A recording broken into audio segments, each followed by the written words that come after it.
Hello, guys. Hey, how you doing? Welcome back to my YouTube channel. My name is Muhammad Tantawi. I appreciate you listening. Dude. So if you've watched any of my videos before, you know that I cut my hair because my hair is gone. It was time. But kind of miss it. I mean, I don't feel as majestic. I just feel cool. You know? So today I wanted to talk about some notes from a 22-year-old who's about to turn 23. And if you asked me when I was 18, I would have thought my life would be a lot different than it is right now. A lot of things you can get lost in. Before I begin, I'm speaking from personal experience because I'm talking.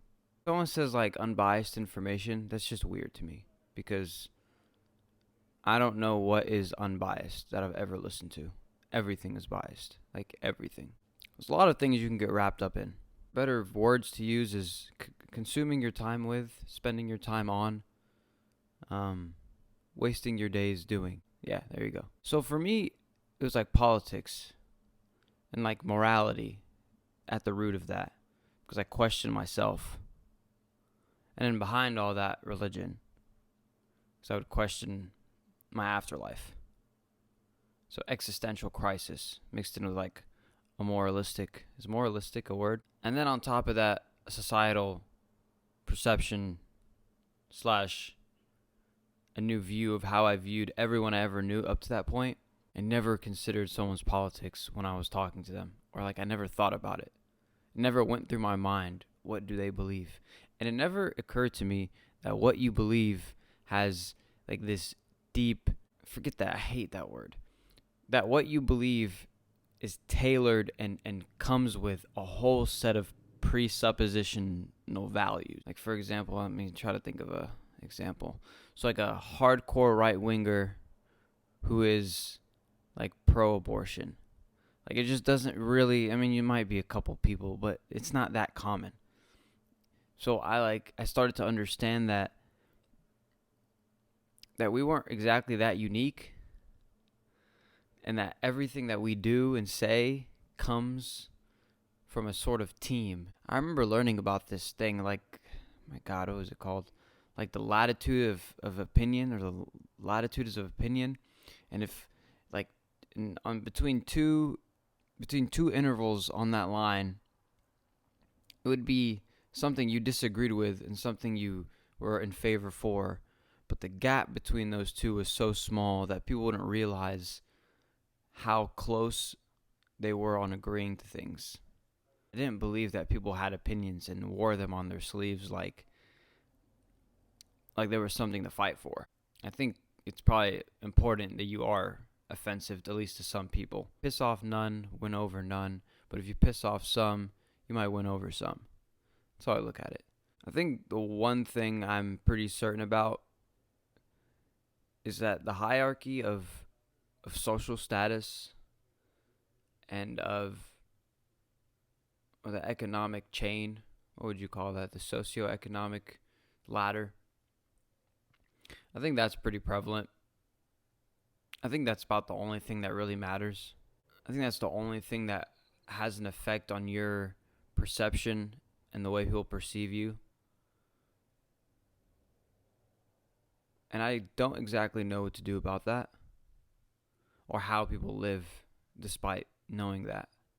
I had this theory once that we intoxicate ourselves to a point where it becomes a routine because the intoxicants become our social tool, and the utility of that intoxicant provides us friends who share similar interests. But I guess I'm still figuring out what binds people,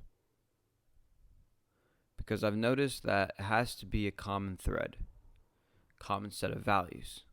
When I was younger, I didn't realize what this word really meant, but I used to call myself a homie hopper. If you don't know what the other meaning is, Urban Dictionary it, but that's how I felt.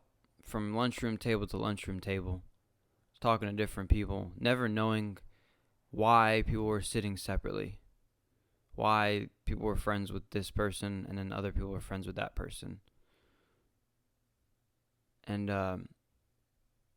today it boils down to, for me, as social status and then plus money. But social status primarily, because you can be a phenom at something and then be broke. And that matters.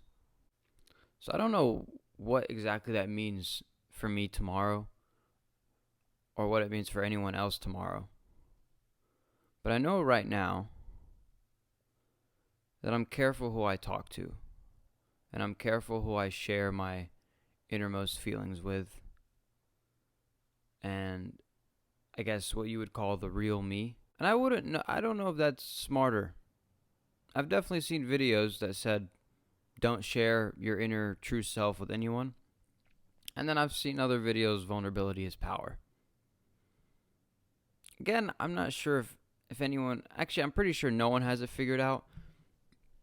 I'm not sure that the way we brand advice and the way we brand different forms of living makes a difference besides to that person who follows it and likes it. So I'll give you an example. Hold on. Okay. There are like a million different videos on healthy diets, healthy ways of living, eating one meal a day, consuming all your 2,000 calories at once, eating in snacks, what you should eat. The meat in our stores are terrible. High fructose corn syrup. I remember that old lady, I forgot her name, but she said she's had 3 doctors tell her that if she keeps drinking Dr. Pepper, that she was going to die. And she said all 3 of them died before her. And she was like 98 years old, drinking Dr. Pepper every day. So I'm not sure. There's also that study of I don't know if it was a lamb or a rat. I think it was a lamb, actually, because he pet it. But like 3 lambs were taken and they were all fed shitty food. But one of them, before the researcher would feed him food, he would pet him and like make him feel good about himself. And he ended up living longer. There's also another study, I forgot. It's an ancient Muslim scholar. I don't remember his name. But he took 2 lambs and put them in a cage. And he showed one lamb a wolf. But the wolf could never touch the lamb. And eventually, after like 8 weeks or something, the wolf who could see the lamb, but the wolf could never touch it. Or the lamb that could see the wolf, but that could never actually touch it, died. It was like frail, weak, afraid. The lamb that never saw the wolf was fine, even though it was in a cage for 4 weeks. I think that's a huge talking point, that experiment itself, to a broader narrative of like cancel culture and like Threads versus Twitter and all this BS. But in the end, I think people balance a moral obligation combined with their existential crises, combined with their like worldly desires. And those 3 together are such a handful to deal with that it's a lifelong journey of trying to measure up to the person maybe that you want to be. What's the 4 selves? I forgot what the 4 selves, like what you see yourself as, what you are, how people perceive you, and something else. In the end, give yourself some credit. Because I say this a lot, probably too much, but I really don't know how people make it. Like, I don't know how people live so well. And maybe, again, you don't know what's behind closed doors. But I don't know how people manage to hold themselves upright so well. And it makes me have hope for myself, for sure. Because I think if they can do it, then I can do it. That I know for a fact. I don't know anything else. I don't even know what's better, actually, Apple or Android. I just know I use Apple. But I know for sure that if one person does it, it opens the door that it is possible. Thank you for listening. Mohammed Tantawi, I'm out.